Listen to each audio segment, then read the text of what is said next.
নমস্কার বন্ধুরা, যদি আপনাদের আমার ভিডিওটা ভালো লাগে তাহলে একটা লাইক আর কমেন্ট করবেন, তাতে আমি আরও প্রচুর ভিডিও আপনাদের শেয়ার করতে পারবো। দেখুন, আপনারা সবাই শিয়ালদা থেকে শান্তিপুরে সবাই যান। এটা হচ্ছে শান্তিপুরের আগের স্টেশন ফুলিয়া। ফুলিয়া থেকে বাইরে বেরিয়েই আপনারা একটা ছোট টোটো ধরবেন। টোটোতে জাস্ট 10 টাকা নেবে। একটা শাড়ির কারখানা, এই শাড়ির কারখানায় মানে এখানে এনাদের 7টা শাড়ির কারখানা আছে। এনারা দাদাগিরিতে এসেছিলেন প্রথমে। আপনার টোটোতে বলতে হবে যে আমরা বাদল বর্ষাকের বাড়ি যাব। দেখুন, এটা বাদল বর্ষাকের বাড়ি। এটা হচ্ছে আমরা উপরে চলে গেছিলাম, সেখানে গিয়ে দেখলাম 280 টাকা করে শাড়ির স্টার্টিং। আপনারা জাস্ট কোয়ালিটিগুলো দেখুন। এটা হচ্ছে 280 টাকা করে শাড়ি। এখানে আপনারা 8 লাখ টাকা পর্যন্ত শাড়ি পাবেন। আর আপনারা শাড়ির কোয়ালিটিগুলো দেখুন, আপনারা নিজে গিয়ে দেখবেন, যাচাই করবেন, তবেই নেবেন।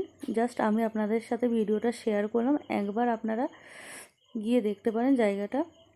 দেখুন শাড়ি, কত সুন্দর সুন্দর শাড়ি, জাস্ট 280 টাকা। এটাও 280 টাকা।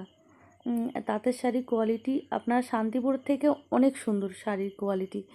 আপনারা দেখলেই বুঝতে পারবেন। আপনারা যাবেন, দেখবেন, দেখে আপনারা নিজেরা 1 পিস পর্যন্ত আপনারা এখান থেকে শাড়ি নিতে পারেন। এটাও 280 টাকা। তো ধন্যবাদ।